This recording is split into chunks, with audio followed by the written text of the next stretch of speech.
بسم اللہ الرحمن الرحیم نحمدہ ونصلی علی رسولہ الکریم رضیت باللہ ربا وبالاسلام دینا وبمحمد صلی اللہ علیہ وسلم نبیا ورسولا۔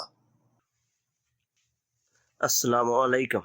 آج ہم حضرت نوح علیہ السلام کے قصے کا دوسرا حصہ بیان کرتے ہیں، پارٹ 2 بیان کرتے ہیں۔ جیسا کہ آپ کو پارٹ 1 میں بتایا گیا تھا کہ حضرت نوح علیہ السلام نے دن رات تبلیغ میں ایک کر دیے، لیکن اس کے باوجود قوم آپ علیہ السلام سے دور ہوتی گئی۔ جب آپ علیہ السلام تبلیغ فرماتے اور واعظ فرماتے تو لوگ اپنے کانوں میں انگلیاں دے دیتے، یہاں تک کہ لوگ آپ کو دیکھ کے چھپ جاتے۔ چند غربا کے علاوہ کوئی ایمان نہ لایا۔ اللہ تعالیٰ نے انہیں اندھا کہا، یعنی یہ لوگ عقل کے اندھے ہیں۔ آپ علیہ السلام نے ایک دن تمام بڑے لوگوں کو تبلیغ کے لیے اکٹھا کیا۔ وہ تمام دولت مند تھے اور قوم کے سردار تھے۔ وہ کہنے لگے، آپ علیہ السلام ہم جیسے انسان ہیں، کوئی خاص بات آپ میں نہیں ہے۔ آپ علیہ السلام کے ساتھ جو لوگ ہیں وہ قوم کے غریب اور چھوٹے لوگ ہیں۔ کوئی خوبی بتا دیں جس کی وجہ سے آپ علیہ السلام کو افضل مانیں۔ ہمیں تو کوئی خوبی نظر نہیں آتی۔ ہمارے خیال میں نعوذ باللہ آپ علیہ السلام جھوٹے ہیں۔ حضرت نوح علیہ السلام نے ان کو جواب دیا اور فرمایا، مجھے اللہ نے رحمت دی، نعمت رسالت دی، تم اندھے ہو کہ تمہیں یہ برتری نظر نہیں آتی اور سمجھ بھی نہیں آتی۔ یہ لوگ جو میرے ساتھ ہیں، مجھے ان کی دولت سے کیا لینا دینا؟ یہ لوگ اپنے رب سے ملاقات کریں گے، مجھے تو تم بڑے جاہل لگتے ہو۔ میں نے تو کبھی تم سے دولت اور اجرت نہیں مانگی، میں نے تو کبھی دعویٰ نہیں کیا کہ میں خزانوں کا مالک ہوں۔ میں نے کب کہا کہ میں فرشتہ ہوں، اور میں نے کب دعویٰ کیا کہ غیب کی باتیں تمہیں بتاتا ہوں؟ جو لوگ میرے ساتھ ہیں، میں نے انہیں یہ کہا ہے کہ اللہ تمہارے خلوص کو جانتا ہے، یعنی اللہ تعالیٰ تمہیں اجر دینے والا ہے۔ اگر تم غریب بھی ہو تو اس سے کوئی فرق نہیں پڑتا، اللہ تعالیٰ تمہارے خلوص کو جانتا ہے۔ آپ علیہ السلام نے فرمایا، جو لوگ میرے ساتھ ہیں میں انہیں دور نہیں کر سکتا۔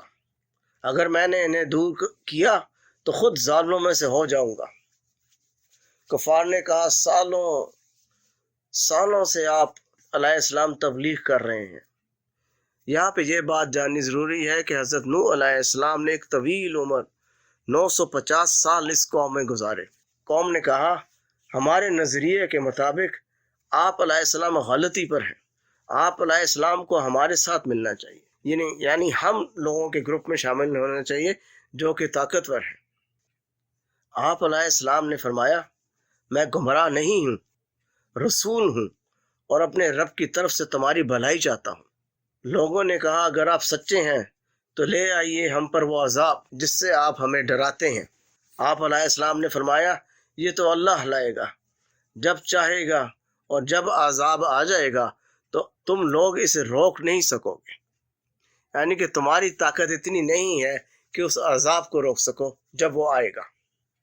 اس پر تمام کفار نے کہا کہ اگر اب آپ علیہ السلام نے یہ دوبارہ باتیں کی اور آپ باز نہ آئے، یعنی تبلیغ کرنے سے باز نہ آئے، تو ہم آپ کو سنسار کریں گے۔ یعنی دوسرے الفاظ میں کھلم کھلا حضرت نوح علیہ السلام کو مارنے کی دھمکی دی۔ نوح علیہ السلام کو قوم کے بڑے سرداروں اور اکثریت نے رد کر دیا۔ ان تمام حالات کو دیکھتے ہوئے حضرت نوح علیہ السلام نے اللہ سے دعا فرمائی کہ میری قوم نے مجھے رد کر دیا ہے اور قوم مجھ پر غالب آ گئی ہے۔ یا اللہ، آپ ان سے بدلہ لے لیجئے۔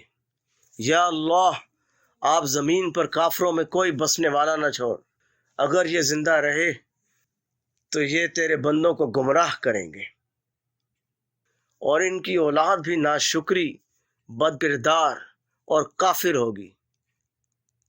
مجھ میں اور ان میں فیصلہ کر دے، میرے اللہ مجھے بخش دے، میرے والدین کو بھی اور میرے گھر میں جو مومن ہیں سب مسلمانوں اور مردوں اور عورتوں کو۔ اللہ تعالیٰ نے فرمایا، نوح علیہ السلام نے ہمیں پکارا اور ہم بہترین جواب دینے والے ہیں۔ اللہ تعالیٰ نے حکم فرمایا کہ ایک کشتی بناؤ ہماری حفاظت میں اور ہماری ہدایات کے مطابق، اور ظالموں کے بارے میں ہم سے سوال نہ کرنا، یعنی مشرکین کے بارے میں۔ اب کشتی کے بارے میں اللہ تعالیٰ نے فرمایا کہ یہ کشتی ہماری حفاظت میں بنے گی اور ہماری ہدایات کے مطابق آپ بنائیں گے، اور جب عذاب آئے گا تو ظالموں یعنی مشرکین کے بارے میں ہم سے دعا یا سوال مت کیجیے گا۔ حضرت نوح علیہ السلام نے پوری توجہ سے اللہ کے حکم کے مطابق کشتی بنانی شروع کر دی۔ اللہ نے فرمایا، جو کشتی میں ہوگا وہی بچے گا، اس کے علاوہ کوئی نہ بچے گا، اور کشتی کی ہر طرح کی حفاظت ہم کریں گے۔ اب ہم آپ کو تھوڑا سا کشتی کا نقشہ بیان کرتے ہیں۔ یہ کشتی اوپر سے کھلی ہوئی تھی اور نیچے سے بند تھی۔ اس کو سمجھنے کے لیے اس طرح ہے جیسے انگلش کا لفظ یو یا وی ہوتا ہے، اس طرح اس کو بنایا گیا تھا کہ نیچے سے بند اور اوپر سے کھلی ہوئی، اور اس کو چھت ڈال کر ڈھام دیا گیا تھا۔ یہ ایک معمولی کشتی نہ تھی بلکہ بہت بڑا بحری جہاز تھا۔ یہ 300 گز لمبا، 30 گز اونچا اور 50 گز چوڑا۔ اس کا ذکر حضرت قتادہ رضی اللہ تعالیٰ عنہ نے اور طبقات ابن سعد میں ہے، یعنی ایک بہت بڑا بحری جہاز تھا یہ۔ اس کی 3 منزلیں تھیں اور ہر منزل 10 گز اونچی تھی، 10 گز اونچی تھی یعنی کہ بلند تھی۔ کہتے ہیں کہ اس کا سامان یا میٹیریل اکٹھا کرنے میں 20 سال لگ گئے۔ ایک منزل پرندوں کے لیے تھی، ایک منزل جانوروں کے لیے بنائی گئی، اور ایک منزل حضرت نوح علیہ السلام اور آپ علیہ السلام کے ساتھیوں کے لیے تھی۔ اس کو بہترین لکڑی سے بنایا گیا اور شیشم کے درخت اگائے گئے۔ یہ درخت 15 سے 20 سال میں اگتا ہے، اور اس کی لمبائی 100 فٹ سے بلند ہوتی ہے، یعنی یہ 100 فٹ سے اونچا ہوتا ہے۔ سب سے پہلے کشتی کا کیل بنایا گیا، یعنی درمیانی حصہ جیسے کہ ریڑھ کی ہڈی ہوتی ہے وہ بنایا گیا۔ پھر ہال بنایا گیا، جیسے کہ ریڑھ کی ہڈی کے ساتھ پسلیاں ہوتی ہیں۔ پھر پھٹیاں بنائی گئیں، تختے بنائے گئے، اور اللہ نے اسے جوڑنے کے لیے کیل بھی مہیا کیے، اور کہتے ہیں گوند بھی مہیا کی، یا تو درختوں سے یا کسی اور ذریعے سے، واللہ عالم۔ اس کا ذکر قرآن حکیم میں بھی ہے۔ ہم نے سوار کیا تختوں اور کیلوں والی کشتی پر، یہ قرآن کے الفاظ ہیں۔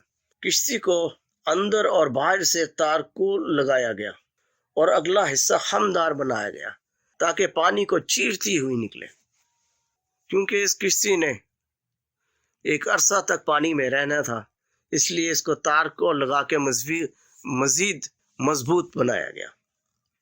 حضرت عمر بن عاص رضی اللہ تعالیٰ عنہ سے روایت ہے کہ کشتی بنانے میں 40 سال لگے۔ اللہ تعالیٰ نے قرآن حکیم میں فرمایا، ہم نے اس کشتی کو نشانی بنا دیا، یعنی یہ کشتی لوگوں کے لیے نشانی بنا دی ہم نے۔ اللہ کے حکم سے ہر جانور کا جوڑا اور پرندوں کا جوڑا رکھا گیا، جو کہ خود ہی آ گئے، یعنی کہ ان کو جا کر لانا نہیں پڑا بلکہ اللہ کے حکم سے خود ہی وہ آ گئے۔ اور ایک روایت کے مطابق ان کی تعداد تقریباً 1600 تھی۔